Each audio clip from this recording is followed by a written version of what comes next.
In the previous class, we discussed about the concept of refractive index. हमें पता चल गया कि जब वैक्यूम से कोई रे ऑफ लाइट किसी भी मीडियम में एंटर करती है तो वो हमेशा टुवर्ड्स द नॉर्मली बेंड होती है, क्योंकि वैक्यूम में उसकी स्पीड मैक्सिमम है 3 × 10⁸ मीटर पर सेकेंड। और जब वो वैक्यूम से किसी भी मीडियम में आती है तो उस मीडियम का जो भी ऑप्टिकल डेंसिटी है, कम है या ज़्यादा है, उसके अकॉर्डिंग उसकी स्पीड कम होती है। ऑप्टिकल डेंसिटी बहुत ज़्यादा है तो स्पीड बहुत कम हो जाएगी। ऑप्टिकल डेंसिटी बहुत ज़्यादा नहीं है, जैसे एयर, तो स्पीड बहुत कम नहीं होगी, थोड़ी बहुत कम ज़रूर होगी फिर भी। और क्योंकि स्पीड कम होगी तो बेंडिंग टुवर्ड्स द नॉर्मल होगी। तो किसी भी मीडियम का refractive index with respect to vacuum, हम कहते हैं कि मीडियम बहुत सारे air, ice, water, kerosene oil, turpentine oil, benzene, glass, crown glass, diamond, बहुत सारे मीडिया हमने देखे। हमने कहा किसी भी मीडियम की आप बात करें, वो मीडियम जब रे ऑफ लाइट उसमें एंटर करेगी फ्रॉम अनदर मीडियम तो किसी ना किसी तरह की बेंडिंग होगी। तो हम लास्ट क्लास में केवल वैक्यूम की बात कर रहे थे कि वैक्यूम से जब रे ऑफ लाइट एयर में एंटर करेगी या ग्लास में एंटर करेगी या वाटर में एंटर करेगी या डायमंड में एंटर करेगी तो कहीं बेंडिंग ज़्यादा होगी, कहीं बेंडिंग कम होगी। And it is just because of the optical density of the different media. Air की ऑप्टिकल डेंसिटी कम है तो बेंडिंग वहाँ पे कम हो रही है, आइस की या वाटर की कंपैरेटिवली ज़्यादा है, एयर के कंपैरिजन में तो ज़्यादा बेंडिंग होगी, ग्लास में और भी ज़्यादा होगी और डायमंड में बहुत ही ज़्यादा होगी क्योंकि ऑप्टिकल डेंसिटी ज़्यादा है। तो ये ऑप्टिकल डेंसिटी ज़्यादा है, ये हमको बेंडिंग से पता चलता है। बेसिकली बेंडिंग ज़्यादा तो ऑप्टिकल डेंसिटी ज़्यादा। और refractive index of any medium with respect to vacuum is basically the ratio of the speeds of light in vacuum and the medium, जिसके रिफ्रैक्टिव इंडेक्स की बात कर रहे हैं। ये रिफ्रैक्टिव इंडेक्स जो मीडियम का है which is with the respect of vacuum calculate किया जाता है, मेज़र किया जाता है, इसको हम एब्सोल्यूट रिफ्रैक्टिव इंडेक्स बोलते हैं। आपकी बुक में जो टेबल है वो एब्सोल्यूट रिफ्रैक्टिव इंडाइसेस की टेबल है। तो अब आज हम बात करेंगे थोड़ा सा इसी कंसेप्ट को आगे बढ़ाते हुए कि refractive index of a medium with respect of another medium, any medium other than vacuum. क्योंकि ऐसा तो है नहीं कि रे ऑफ लाइट जब किसी मीडियम में एंटर करेगी और बेंड होगी तो वो किसी दूसरे मीडियम से अगर आ रही है तो वो दूसरा मीडियम केवल वैक्यूम ही होगा, ऐसा तो है नहीं। वो वैक्यूम से ही रे ऑफ लाइट आए ये तो पॉसिबल नहीं है, ये तो एक आइडियल सिचुएशन है। लेकिन एक्चुअली वैक्यूम से लाइट ज़्यादातर केसेस में नहीं आती है। जब लाइट ग्लास में एंटर कर रही है तो एयर से एंटर कर रही है। ऐसा भी हो सकता है कि आपने ग्लास स्लैब को, एक रेक्टेंगुलर ग्लास स्लैब जैसा हम कल देख रहे थे, उसको वाटर में डुबो के रख दिया। अब रे ऑफ लाइट एयर से वाटर में, वाटर से ग्लास में एंटर करेगी। अगर वो वाटर में इस तरह से रखा गया है कि उसके नीचे भी वाटर है, ऊपर भी वाटर है, तो वो ग्लास पार करके वापस वाटर में एंटर करेगी। तो एक मीडियम से दूसरे मीडियम में जब रे ऑफ लाइट आती है तो किसी भी मीडियम का refractive index with respect to other medium उसके एब्सोल्यूट रिफ्रैक्टिव इंडेक्स के बराबर नहीं हो सकता, बदल जाता है। जब उसका ये रिलेटिव रिफ्रैक्टिव इंडेक्स बदल जाता है as compare to absolute refractive index तो बेंडिंग का तरीका भी बदल जाएगा। तो आज हम इस रिलेटिव रिफ्रैक्टिव इंडेक्स के बारे में बात करेंगे, refractive index of a medium with respect to an other medium, किसी दूसरे मीडियम के रिस्पेक्ट में, और वो मीडियम वैक्यूम ना हो, कुछ और हो। और जब हमें ये पता चल जाएगा तो फिर हम ये भी सीखेंगे कि बेंडिंग किस तरह से डिटरमाइन की जाती है बाय रिफ्रैक्टिव इंडाइसेस। ठीक है, रिफ्रैक्टिव इंडेक्स की कैलकुलेशन के बाद में हमको ये भी पता चल जाएगा कि बेंडिंग टुवर्ड्स द नॉर्मल होगी कि अवे फ्रॉम द नॉर्मल होगी। इस तरह के क्वेश्चंस हमको पूछे जाते हैं एग्जाम में। तो देखें कि समझो ये दो मीडियम हैं, यहाँ पे हमको दो मीडिया दिख रहे हैं। ये मीडियम 1 की जगह हम ले लेते हैं वाटर। हमारी अंडरस्टैंडिंग के लिए हम वाटर और ग्लास क्योंकि ज़्यादा यूज़ करते आए हैं, इसलिए वही यूज़ कर लेते हैं जिससे कि हमको बात इजीली समझ में आ जाए। तो वाटर से क्वेश्चन है कि वाटर से ग्लास में रे ऑफ लाइट एंटर कर रही है, तो ये टुवर्ड्स द नॉर्मल बेंड करेगी कि away from the normal bend करेगी? सिंपल क्वेश्चन है। अब आपके साथ क्योंकि ये डिस्कशन थोड़ी बहुत लास्ट 1 और 2 क्लासेस में की जा चुकी है, तो आपको ये आइडिया होगा कि water is a optically rarer medium, glass is a optically denser medium. तो जब रेयरर मीडियम से डेंसर मीडियम में रे ऑफ लाइट एंटर करती है तो टुवर्ड्स द नॉर्मल बेंड होती है। ठीक है, अगर ग्लास यहाँ पे रखा जाए, वाटर यहाँ पे रखा जाए, मतलब अब रे of light is entering from glass into water. हम कह रहे हैं कि ग्लास जो है वो डेंसर मीडियम है, वाटर जो है वो रेयरर मीडियम है। डेंसर यानी ऑप्टिकली डेंसर यानी ज़्यादा ऑप्टिकल डेंसिटी वाले मीडियम से जब कम ऑप्टिकल डेंसिटी वाले मीडियम में रे ऑफ लाइट जाती है तो स्पीड बढ़ जाती है और bending away from the normal होती है, लाइक दिस। ठीक है, तो ये तो हम इसलिए बता पाए क्योंकि थ्योरेटिकली हमें पता था कि वाटर की ऑप्टिकल डेंसिटी रिलेटिवली वाटर के ग्लास के कंपैरिजन में कम है। तो ये दोनों बातें आ गई। हमें ये भी पता था कि डेंसर मीडियम में जाते समय बेंडिंग टुवर्ड्स द नॉर्मल होती है और रेयरर मीडियम में जाते समय अवे फ्रॉम द नॉर्मल होती है। अब इस बात को हम रिफ्रैक्टिव इंडेक्स के हेल्प से समझने की कोशिश करेंगे। क्या कि वाटर में speed of light 2.25 into 10 to the power 8 metre पर सेकेंड है, जो ग्लास में आने के बाद 2.00 into 10 to the power 8 metre पर सेकेंड हो जाती है, मतलब कम हो जाती है, स्पीड कम हो रही है। This is given in a situation. So what will be the refractive index of glass with respect to water? Glass का refractive index with respect to water will be equal to refract V1 upon V2, यानी speed of light in glass water upon speed of light in glass, है ना। ये V यहाँ पे speed को V1 और यहाँ पे स्पीड को V2 बोल सकते हैं। तो V1 अपॉन V2 की जगह VW अपॉन VG लिख दिया हमने, where VW is given as 2.25 into 10 to the power 8 upon 2.00 into 10 to the power 8। ये दोनों कैंसिल हो गए, पॉइंट से पॉइंट हटा दूँ, 225 अपॉन 200 दैट इज 25 का टेबल अगर आपको आता है तो ये 8 और ये 9 होगा, 9 upon 8 is the refractive index. और आप इसको बोल सकते हो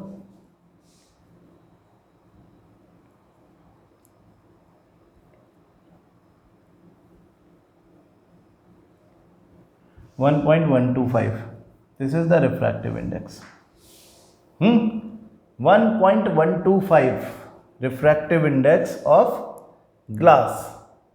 रिफ्रैक्टिव इंडेक्स उसी का मेज़र किया जाता है जिसमें रिफ्रैक्शन हो रही हो, जिसमें बेंडिंग हो रही हो, जिसमें रे ऑफ लाइट एंटर कर रही हो। जहाँ से रे ऑफ लाइट एंटर करी है उसके रिस्पेक्ट में जिसमें रे ऑफ लाइट एंटर करी है उसका रिफ्रैक्टिव इंडेक्स हम कैलकुलेट कर रहे हैं। तो यहाँ पे ग्लास का refractive index with respect to water is VW, V1 upon V2, speed of light in water upon speed of light in glass, that is 9 upon 8, that is 1.125। अब दूसरा वाला केस देखें, ये वाला speed of light in glass is 2.00 into 10 to the power 8 metre पर second. Speed of light in water is 2.25 into 10 to the power 8 metre पर second. Refractive index of water with respect to glass, with respect to glass would be कितना होगा, v1 upon v2. v1 is speed of light in glass upon speed of light in water. Speed of light in glass is given as 2.00 into 10 to the power 8, and this is VW is given as 2.25 into 10 to the power 8. ये दोनों cancel कर दो, point से point हटा दो. Again 25 8 जा 200, 25 9 जा 225, 8 upon 9. 8 upon 9 को भी सिंप्लीफाई कर दो. आप यहाँ ऐसा ही छोड़ दोगे तो भी चलेगा, लेकिन कर दो तो अच्छा है. तो 0.8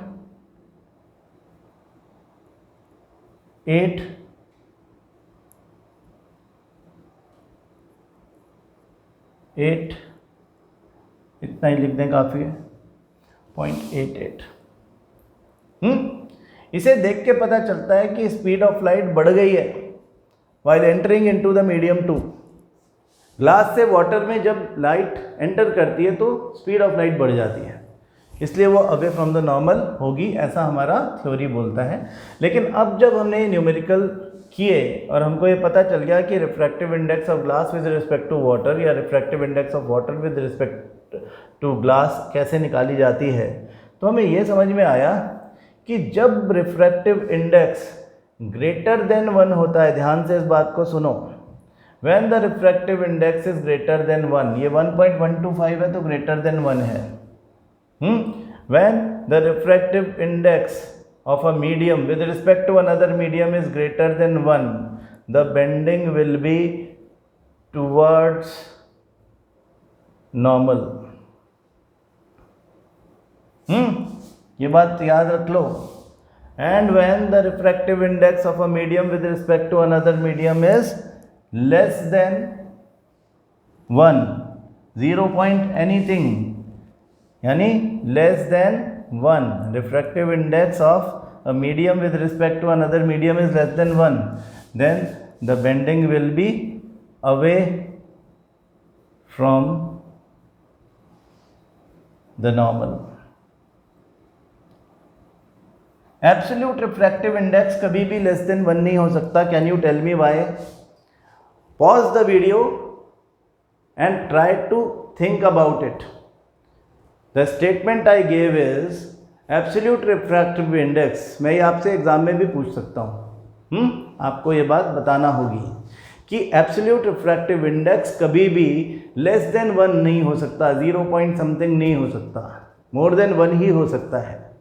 1.0003 एयर, 1.33 वाटर, 1.31 आइस, 1.50 बेंजीन, ये 1 पॉइंट समथिंग या डायमंड 2 पॉइंट समथिंग, ये सब ग्रेटर देन 1 है.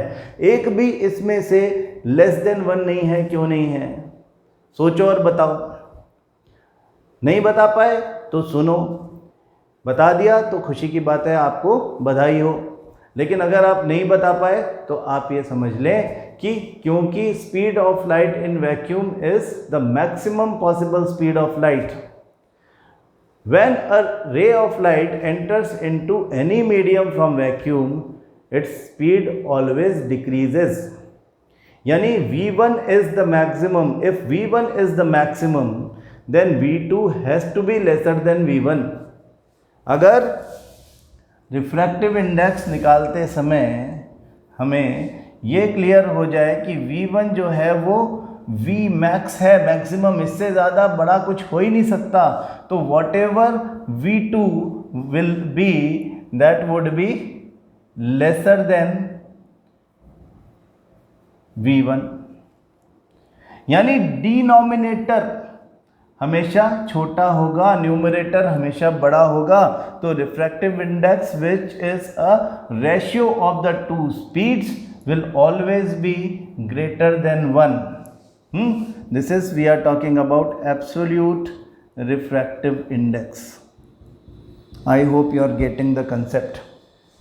तो जब भी वैक्यूम से, इसको हम अपनी थ्योरी की लैंग्वेज में इस तरह से बोल सकते हैं कि जब भी वैक्यूम से कोई रे ऑफ लाइट किसी भी मीडियम में जाती है तो बेंडिंग टुवर्ड्स द नॉर्मल ही होती है। लेकिन जब किसी और मीडियम से किसी और मीडियम में रे ऑफ लाइट एंटर करती है, किसी और मीडियम से, और किसी और मीडियम में मतलब ग्लास से वाटर में, वाटर से ग्लास में, आइस से वाटर में, वाटर से आइस में, वाटर से केरोसिन में, केरोसिन से टर्पेंटाइन में, किसी से भी किसी में भी एंटर कर सकती है ना। जब वो किसी भी एक मीडियम से किसी भी दूसरे मीडियम में एंटर करती है तो बेंडिंग टुवर्ड्स द नॉर्मल भी हो सकती है, अवे फ्रॉम द नॉर्मल भी हो सकती है, depends upon the relative refractive indices between them. और जो भी रिलेटिव रिफ्रैक्टिव इंडेक्स होगा of the medium in which refraction is happening, वो डिपेंड करेगा कि अगर वो ग्रेटर देन 1 है तो बेंडिंग टुवर्ड्स द नॉर्मल होगी, अगर लेसर देन 1 है तो 0 पॉइंट समथिंग है तो bending away from the normal होगी। ठीक है, ये हमारा एक शॉर्टकट है इस चीज़ को आइडेंटिफाई करने का। अगर आपको किसी क्वेश्चन में इसी तरह की सिचुएशन दी हुई है और दोनों की स्पीड दी हुई है, जैसा कि यहाँ पे था, आपको देख के पता चल रहा है कि स्पीड यहाँ पे कम हो रही है, हाँ, क्वेश्चन दिया जा सकता है कि इसको डायग्राम को कंप्लीट करो। If speed v1 is this, v2 is this, आपको कुछ वाटर ग्लास कुछ नहीं दे रखा, आपको ये दे रखा है, तो आपको ये दिख रहा है कि यहाँ से स्पीड कम हो रही है, अपने आप इसको टुवर्ड्स द नॉर्मल बेंड कर दो। और यहाँ पे आपको बढ़ती हुई दिख रही है, इधर 2 था, इधर 2.25 है, यानी बढ़ रही है स्पीड। अगर बढ़ रही है तो ये तो न्यूमरेटर में आएगा, ये डिनोमिनेटर में आएगा, the value will be less than 1, away from the normal कर दो। इनकम्प्लीट डायग्राम कंप्लीट करने के लिए आ सकता है, लेकिन अगर स्पीड्स ना दे करके वो इनके एब्सोल्यूट रिफ्रैक्टिव इंडाइसेस दे दें, refractive index of water with respect to vacuum, that is absolute refractive index, हमने देखा था कल टेबल में 1.33 होता है। हाँ, ग्लास का हमने वैसे तो बेंजीन इज 1.50 है, लेकिन हमको जनरली क्वेश्चंस में 1.50 मिलेगा। हमने क्राउन ग्लास का हमारा लिखा हुआ है 1.52, लेकिन नॉर्मल ग्लास हमको 1.50 दिया हुआ होता है, इसलिए मैं आपको बार बार यही बता रहा हूँ। Refractive index of glass with respect to vacuum 1.50 अगर आपको दिया हुआ है, तो जिसका रिफ्रैक्टिव इंडेक्स बड़ा है, हाँ, जिसका रिफ्रैक्टिव इंडेक्स बड़ा है वो डेंसर मीडियम है, जिसका रिफ्रैक्टिव इंडेक्स छोटा है उसकी ऑप्टिकल डेंसिटी कम है, वो रेयरर मीडियम है। तो रेयरर से डेंसर में बेंडिंग होगी, टुवर्ड्स द नॉर्मल बेंडिंग होगी, और वाइस वर्सा। इसका उल्टा होगा तो यही होगा कि if we know that this is 1.50 refractive index, this is 1.33 refractive index, तो डेंसर मीडियम से रेयरर मीडियम में बेंडिंग हो रही है, अवे फ्रॉम द नॉर्मल ही होनी है। कई बार बड़े सिंपल क्वेश्चंस आ जाते हैं, जैसे कि आपकी बुक में भी दिया हुआ है, मैं आपको दिखाता हूं कि जैसे हम इन टेक्स्ट क्वेश्चंस में देखें, यहाँ पे आपको एक न्यूमेरिकल दिख रहा है, न्यूमेरिकल जैसा छोटा सा, हाँ, क्वेश्चन नंबर 2 में क्या कि light enters from air to glass having refractive index 1.50 है ना। मैं 1.50 इसीलिए बोल रहा हूँ आपको, क्योंकि आपको बुक में भी और आपको अदरवाइज भी क्वेश्चन पेपर्स में भी ग्लास के लिए 1.50 ही लिखा रहता है, जबकि वो बेंजीन का है, लेकिन बेंजीन का कम मिलता है, हमको ग्लास ज़्यादा मिलता है, इसलिए हम उसके बारे में बात 1.50 करके कर रहे हैं। ग्लास कई तरह के होते हैं, तो ये NCERT वाला ग्लास है। What is the speed of light in the glass? The speed of light in vacuum is 3 × 10⁸ metre पर सेकेंड। अब गिवन है कि refractive index of glass with respect to vacuum, यानी एब्सोल्यूट रिफ्रैक्टिव इंडेक्स इज 1.50, जिसके लिए formula होता है C/V glass. C is the speed of light in vacuum, that is 3 × 10⁸, तो मतलब 3 × 10⁸/Vg। तो वो कह रहे हैं कि बताओ what would be the speed of light in glass. तो ये बिल्कुल सिंपली हम निकाल लेंगे ना, Vg equal to 3 into 10⁸ upon 1.5 को नीचे ले आओ, 1.5 2 टाइम्स इसको काट देगा, 2 इंटू 10⁸ मीटर पर सेकेंड। ऐसे है। तो ये तो बहुत सिंपल क्वेश्चन होते हैं। लगे हाँ तो दूसरे इंटेक्स क्वेश्चंस भी देख लेते हैं क्या क्या है, जिससे कि कोई और बात कंसेप्ट से रिलेटेड क्लियर ना हो तो क्लियर हो जाए। A ray of light travelling in air enters obliquely into water, does the light ray bend towards the normal और away from the normal, why? तो एयर से वाटर में गई तो वाटर क्योंकि डेंसर मीडियम है टुवर्ड्स द नॉर्मल बेंड हो जाएगी। सिंपल क्वेश्चन है ये तो, क्योंकि बिल्कुल इनिशियल क्वेश्चन है।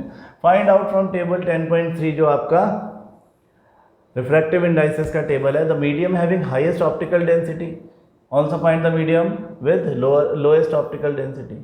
तो ऑप्टिकल डेंसिटी हम पहले ही बोल चुके हैं, हाँ, जिसका रिफ्रैक्टिव इंडेक्स ज़्यादा उसकी ऑप्टिकल डेंसिटी ज़्यादा। तो डायमंड की ऑप्टिकल डेंसिटी मैक्सिमम और एयर की ऑप्टिकल डेंसिटी मिनिमम। कोई कंफ्यूजन नहीं है, सीधी बात। You are given kerosene, turpentine and water, in which of these does the light travel fastest. अब आप देखो कि ऑप्टिकल डेंसिटी ज़्यादा या रिफ्रैक्टिव इंडेक्स ज़्यादा होगा तो स्पीड ऑफ लाइट कम होगी। तो फास्टेस्ट के लिए, रे ऑफ लाइट फास्टेस्ट ट्रैवल करे उसके लिए जो रिफ्रैक्टिव इंडेक्स है वो मिनिमम होना चाहिए। तो अब वो देख हमें केरोसिन, टर्पेंटाइन एंड वाटर तीनों में से किस में लाइट फास्टेस्ट चलेगी। तो वाटर का रिफ्रैक्टिव इंडेक्स जो है वो सबसे कम है इन तीनों में। केरोसिन एंड टर्पेंटाइन दोनों का 1.4 से ऊपर है। केरोसिन इज़ 1.44, टर्पेंटाइन का आ गया 1.47, जबकि वाटर इज़ 1.33। तो since the refractive index of water is the least, its optical density would also be the least. So as compared to kerosene and turpentine, the speed of light traveling in the water medium will be the maximum. यानी light in तीनों में, kerosene versus turpentine versus water में अगर compare किया जाए तो water में सबसे तेज़ चलेगी, केरोसिन में उससे थोड़ी स्पीड कम होगी और टर्पेंटाइन में, इन तीनों में सबसे कम स्पीड से चलेगी। इन सारों में देखा जाए तो डायमंड में सबसे कम स्पीड से लाइट चलेगी और एयर में फास्टेस्ट चलेगी, अप्रॉक्सीमेटली 2.99 इंटू 10⁸ मीटर पर सेकेंड। और देखें, the refractive index of diamond is 2.42। What is the meaning of this statement? This statement means that the ratio of speed of light in vacuum and speed of light in diamond is 2.42। हाँ, किसी के लिए भी ये question पूछा जा सकता है। What do you mean by saying that refractive index or absolute refractive index of water is 1.33? आप बोलोगे this means that ratio of speed of light in vacuum, that is 3 into 10⁸ to the speed of light in water, that is 2.25 into 10⁸ is equal to 1.33। वही हमने यहाँ पे बोला है कि diamond का रिफ्रैक्टिव इंडेक्स 2.42 होने का मतलब the ratio of speed of light in vacuum to the speed of light in diamond is 2.42।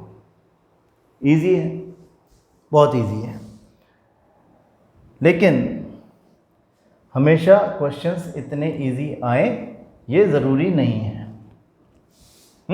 कभी कभी क्वेश्चन ऐसा भी आ जाता है जिसमें हम थोड़ा सा फंस जाते हैं। तो हम ना फंसे कभी, उसके लिए वो क्वेश्चन पहले से करके तैयार कर लेते हैं। कंसेप्ट क्लैरिटी की बात है। देखो, अब समझो एक क्वेश्चन हमें मिलता है जिसमें वो कह रहा है, मैं एक क्वेश्चन लिख रहा हूँ आपके सामने।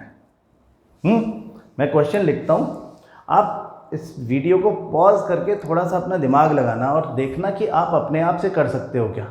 नहीं कर सकते तो कोई बात नहीं, लेकिन अगर कर सकते हो तो that is nothing like it. बहुत अच्छी बात है कि आपको कंसेप्ट इतना क्लियर हो गया कि आप यहाँ पे जहाँ थोड़ा सा फंसने वाली बात थी वहाँ पे भी आप कर पाए। देखो क्वेश्चन भी ये भी बहुत डिफिकल्ट नहीं है, सिंपल ही है, आप समझो। हमें क्वेश्चन दिया हुआ है refractive index of water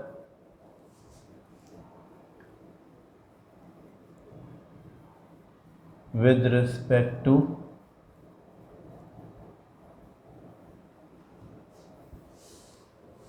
air is 1.33 and respective index of glass with respect to air is 1.50.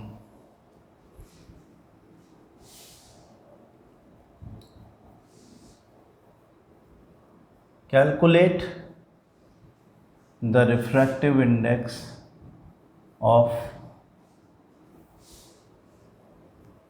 glass with respect to water. बिल्कुल अपने आप करना, अभी हमने जो किया था उसको भी दोबारा देखे बिना अपने आप करना। Calculate the refractive index of water with respect to glass.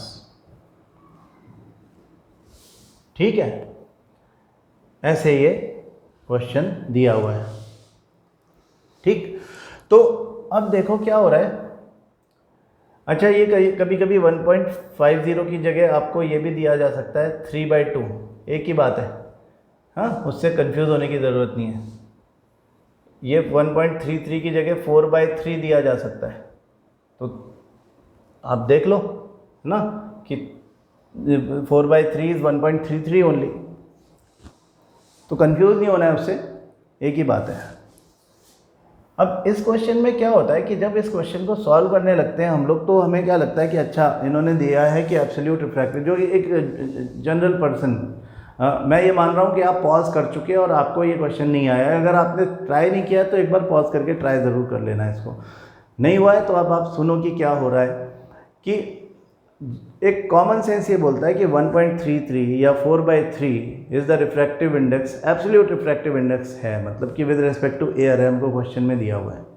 इसका मतलब ये है कि 1.33 और 4/3 is the ratio of speed of light in air, that is हमें गिवन नहीं है ना। हम यहाँ पे वैक्यूम होता तो हम अपने आप लिख लेते हैं 3 × 10⁸, लेकिन यहाँ पे एयर है तो हमको गिवन नहीं है। Upon speed of light in water जो भी है, हमको वो भी गिवन नहीं है। तो हम कोशिश करते हैं कि हम स्पीड ऑफ लाइट को निकालने की कोशिश करें। तो कुछ लोग क्या करते हैं, इसमें स्पीड ऑफ लाइट जो है वो अपने आप 3 × 10⁸ ले लेते हैं और फिर स्पीड ऑफ वाटर ग्लास निकालते हैं, speed of light in glass निकालने लगते हैं। पहले तो 3 × 10⁸ डिवाइडेड बाय 1.33 करके speed of light in water निकल जाएगी। हाँ, इसी तरह से speed of light in glass भी निकालने की वो कोशिश करते हैं, 3 × 10⁸ मीटर पर second speed of light air में लेकर के, और आंसर इससे बिल्कुल ठीक आता है। लेकिन टाइम बहुत लग जाता है, कॉम्प्लिकेशंस हो जाती है, कभी कभी कैलकुलेशनल मिस्टेक्स हो जाती हैं। आपको ये सब करने की ज़रूरत ही नहीं है ना। क्या करना है आपको बस कंसेप्ट समझना है कि फर्स्ट इन्फॉर्मेशन जो गिवन है उसके अकॉर्डिंग, है ना, जो हमें गिवन था, गिवन के according refractive index of glass, refractive index of water पहले दिया हुआ था, with respect to air is 1.33। तो इसका मतलब है speed of light in air upon speed of light in water is equal to 1.33. So from this we can say that speed of light in air is 1.33 into speed of light in water. ठीक है कि नहीं? हमें ये दोनों values दी ही नहीं है, तो हम क्यों फालतू में अज्यूम करें कि ये 3 × 10⁸ मीटर पर सेकेंड है। क्या पता ये 2.99 × 10⁸ मीटर पर सेकेंड हो, जो कि वाकई होती है। तो हम क्यों फंसने का काम करें, हम करते ही नहीं। हम सिर्फ ये रिलेशन तो बिल्कुल ठीक है, इसमें कोई डाउट नहीं है। हमने कहा V air equal to 1.33 × V water. इसी तरह से हमको दूसरी बात दी हुई है, refractive index of glass with respect to air is 1.50। तो speed of light in air to speed of light in glass, ये रेशियो 1.50 है। So from this we can say that speed of light in air is equal to, इसे उठा के वहाँ रख दो, 1.50 into speed of light in glass। Glass, ये relation भी ठीक है। ये दो बातें हमें साफ साफ पता चल गई। वी एयर का ये भी मतलब है, वी एयर का ये भी मतलब है। Speed of light in air ये भी है और ये भी है, मतलब ये और ये बराबर है ना। तो we can say that 1.33 into v water, यानी speed of light in water is equal to 1.50 into speed of light in glass. ये रिलेशन आपको मिल गया अगर, तो अब बाकी तो आपसे जो पूछा जाएगा आप बता दोगे। तो जब हमसे ये पूछा जा रहा है, अच्छा जनरली इन दोनों में से एक ही बात पूछी जाती है, लेकिन मैंने दोनों लिख दी कि कहीं आपको कोई कन्फ्यूजन ना हो। हमको पहली बात पूछी जा रही है, calculate the refractive index of glass with respect to water. तो what is that? Refractive index of glass with respect to water. हाँ, ग्लास में बेंडिंग हो रही है, यानी वाटर जो है वो मीडियम 1 है, तो V1 जो होगा वो VW होगा, speed of light in water to speed of light in glass. ये हमको कैलकुलेट करना है पहले वाले में। दूसरे वाले में refractive index of water with respect to glass calculate करने को बोल रहे हैं। तो वाटर में बेंडिंग हुई है, तभी तो रिफ्रैक्टिव इंडेक्स वाटर का है, यानी ग्लास में से होके लाइट आई है, तो V1 जो है वो Vg है यहाँ पे, speed of light in glass upon speed of light in water यहाँ पे निकालना है। ठीक है, तो आपको जब ये रिलेशन मिल गया तो VW अपॉन Vg जब आपको निकालना है, पहले वाले केस में हमें क्या निकालना है? VW upon Vg। हाँ, तो हम निकाल लेंगे VW यानी speed of light in water upon speed of light in glass. इसको उठा के यहाँ रख दिया और इसे उठा के वहाँ ले जाओ, 1.50 अपॉन 1.33।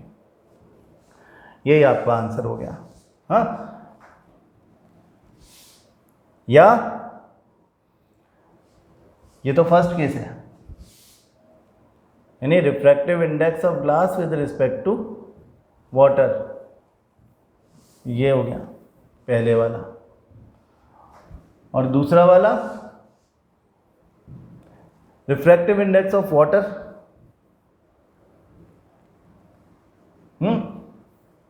जो हमने यहां लिखा है with respect to glass, Vg upon VW, Vg upon VW। तो वो इससे कैसे निकलेगा? Vg अपॉन VW, VW को Vg के नीचे ले गए, 1.33 अपॉन 1.50, 1.33 अपॉन 1.50। हाँ, बिल्कुल उसी तरीके से। अच्छा, अगर 1.33 की जगह 4/3 लिखा होता तो क्या करते? यानी Vg की जगह लिखा होता 4/3 और VW की जगह लिखा होता 3/2। तो refractive index of glass with respect to water, VW upon Vg, VW upon Vg upon 1.50 की जगह 3/2 लिखा होता और यहाँ 1.33 की जगह 4/3 लिखा होता, तो ये ऐसा बनता 9/8। अब आप चेक कर लें, 9/8 और 1.50 अपॉन 1.33 बराबर है कि नहीं है। हमने ये 9.9/8 तो निकाला था 1.125, थोड़ी देर पहले ही कैलकुलेशन हुई थी ये वाली। तो ये वाली कैलकुलेशन भी करके देख ले, ये थोड़ी सी कॉम्प्लिकेटेड है तो हम इसमें टाइम बचाते हुए 1.5 डिवाइडेड बाय 1.33 डायरेक्ट कर लेते हैं। 1.127 हमने 50, थोड़ा सा फ़र्क आ रहा है, वही फ़र्क आएगा जो यहाँ पे आएगा। 9/8 1.125 एग्जैक्टली आता है, थोड़ा सा है ना, थोड़ा सा फ़र्क, क्योंकि हमने इसको 1.333333 है, वो हमने केवल 3 कर दिया, थोड़ा सा फ़र्क आएगा, लेकिन एक्चुअली मतलब दोनों का एक ही है। इसी तरह से यहाँ पर आप जब refractive index of water with respect to glass निकालोगे Vg/Vw, तो ये 1.33 की जगह हमने 4/3 लिख दिया, और इसकी जगह हमने 1.50 की जगह हमने 3/2 लिख दिया, तो ये 8/9 आएगा। जिसको हमने 0.88 कैलकुलेट किया था, इसे भी आप कंपेयर कर लें। 1.33 divided by 1.50 that is 0.88, 6666 ignore कर दो। हाँ, यानी ये और ये दोनों का मतलब सेम है। आपको इस कैलकुलेटर वाली कॉम्प्लिकेटेड कैलकुलेशन में नहीं जाना है, आप अपने आंसर यहीं पे छोड़ सकते हो, you will get full marks. मुद्दे की बात यह है कि आपने V air 3 × 10⁸ लगा करके V water कैलकुलेट नहीं करना, क्योंकि आपको उसमें टाइम लग जाएगा। हाँ, अदरवाइज आप अगर कैलकुलेट करते तो क्या होता, तो आपका V वाटर कैसे निकलता 1.33। मैं आपको करके बता देता हूँ, जिससे आपके सारे कन्फ्यूजन्स अगर कोई हो तो दूर हो जाए। कन्फ्यूज़न उसी को होगा जो सोच रहा होगा, दिमाग लगा रहा होगा। जो दिमाग ही नहीं लगा रहा उसको कोई कन्फ्यूज़न होगा भी नहीं। तो कन्फ्यूज़न है तो अच्छा है, क्लियर हो जाने दो कि speed of light in water to speed of light in air to speed of light in water. हम कह रहे हैं कि कुछ लोग ऐसा करते हैं कि इसको V एयर को 3 × 10⁸ ले लेते हैं और इसको ऐसा लिख देते हैं कि 1.33 = 3 × 10⁸ divided by speed of light in water. तो speed of light in water 3 × 10⁸, इसको नीचे लाओगे तो 1.33 हो जाएगा। आप कैलकुलेट करेंगे तो ये वैल्यू अप्रॉक्सीमेटली 2.25 × 10⁸ मीटर/सेकंड आएगी। करके देख लें। 3/1.33 2.25 बाद वाले को इग्नोर कर दो, इंटू 10⁸, इसलिए हमने अप्रॉक्सीमेटली वर्ड यूज़ किया था। अब speed of light in water आ गया, तो speed of light in glass क्या होगा, Vg भी इसी तरह से निकलेगा 3 × 10⁸/1.5। NCERT वाले क्वेश्चन में अभी किया था हमने, ये 2 टाइम्स कट जाएगा, 2 × 10⁸ मीटर/सेकंड। तो दोनों की स्पीड्स निकाल ली आपने, तो अब यहाँ पर आप डायरेक्ट निकाल सकते हो refractive index of glass with respect to water. अगर VW/Vg है, speed of light in water upon speed of light in glass है, तो उसका ratio speed of light in water 2.25 × 10⁸ upon 2 × 10⁸ है। ये हमने अभी थोड़ी देर पहले भी किया था। पॉइंट हटा दो, यहाँ पे 00 लगा दो, 9/8।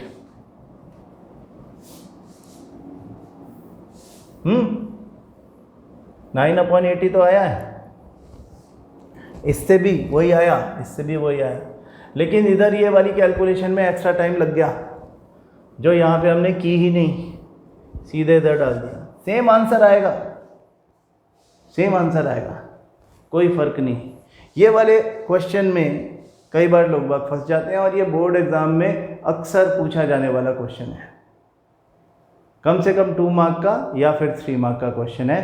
तो आप बड़े आसानी के साथ इसको कर सकते हो। आपको कहा गया था कि आपको 2 रिफ्रैक्टिव इंडाइसेस दे रखे थे with respect to air, that is actually the values of absolute refractive indices of the 2 media, और आपने उन दोनों को आपस में कंपेयर कर दिया, मतलब एक का दूसरे के रेफरेंस में, दूसरे के रिस्पेक्ट में क्या रिफ्रैक्टिव इंडेक्स है। तो रिफ्रैक्टिव इंडेक्स में बस यही बातें पूछी जाती हैं। रिफ्रैक्टिव इंडेक्स में यही क्वेश्चन बनता है, न्यूमेरिकल वाला। और कंसेप्ट ये है कि रिफ्रैक्टिव इंडेक्स एक्चुअली हमको एक्सटेंट ऑफ रिफ्रैक्शन बताता है। रिफ्रैक्टिव इंडेक्स ज़्यादा है किसी मीडियम का with respect to other medium, तो इसका मतलब बेंडिंग ज़्यादा हुई है। अगर रिफ्रैक्टिव इंडेक्स कम है तो मतलब बेंडिंग कम हुई है। अगर रिफ्रैक्टिव इंडेक्स 1 से ज़्यादा है तो बेंडिंग टुवर्ड्स द नॉर्मल हुई है। अगर रिफ्रैक्टिव इंडेक्स जो है वो 1 से कम है तो bending away from the normal हुई है।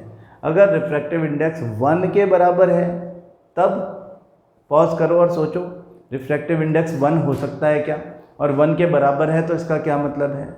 अगर refractive index of a medium with respect to another medium 1.00 है तो इसका मतलब ये 2 अलग अलग मीडिया है ही नहीं। The optical densities of the 2 are the same, that is why the speed of light in the numerator and the denominator both are the same. यानी स्पीड ऑफ लाइट चेंज ही नहीं हुई, सीधे निकल गई विदाउट एनी बेंडिंग। अगर obliquely आती हुई रे ऑफ लाइट विदाउट बेंडिंग निकलती है तो इसका मतलब ये 1 और 2 है ही नहीं, ये सेम मीडियम था पूरा का पूरा। आप जबरदस्ती कह रहे थे कि इस मीडियम से इस मीडियम में, तो रिफ्रैक्टिव इंडेक्स कभी भी 1 नहीं हो सकता अगर there is a surface of interface between the 2 different media. Between 2 media of different optical densities, refractive index of any of the medium cannot be 1, या तो लेस देन 1 होगा या तो मोर देन 1 होगा। जब मोर देन 1 होगा refractive index तो इसका मतलब है बेंडिंग टुवर्ड्स द नॉर्मल होगी, जब लेस देन 1 होगा तो bending away from the normal होगी। एब्सोल्यूट रिफ्रैक्टिव इंडेक्स इंडिकेट करता है optical density, optical density indicate करती है the change in the velocity. अगर ऑप्टिकल डेंसिटी बहुत ज़्यादा है, रिफ्रैक्टिव इंडेक्स अगर बड़ा है तो ऑप्टिकल डेंसिटी ज़्यादा होगी, ऑप्टिकल डेंसिटी ज़्यादा होगी तो स्पीड ऑफ लाइट कम हो जाएगी बहुत ज़्यादा, और बेंडिंग यानी रिफ्रैक्शन ज़्यादा होगा। So higher the refractive index यानी absolute refractive index, higher will be the optical density and higher will be the refractive index. ये बात है। This is the concept of refractive index, जो कि आपको बिल्कुल क्लियर होना चाहिए before learning about the refraction by spherical lenses. तो हम अगर ये बात ठीक से समझ गए हैं कि रिफ्रैक्टिव इंडेक्स क्या होता है, तो हम अब इसके आगे बात करना शुरू करेंगे। अब तक हमने सीखा है कि how a rectangular glass slab changes the direction of a ray entering obliquely into it from a surface। और अब हम बात करेंगे कुछ स्फेरिकल सरफेसेस के बारे में, हम बात करेंगे लेंसेस के बारे में कल की क्लास में। तो इससे पहले तक जो भी लिखा हुआ है अप टू पेज नंबर 175 आप बहुत ध्यान से पढ़ लें, और कोई भी अगर डाउट हो तो आज ही क्लियर कर लें। You can call me, you can WhatsApp me, कोई भी डाउट छोड़ना नहीं है लेंसेस पढ़ने से पहले, ठीक है। See you in the next class. Thank you.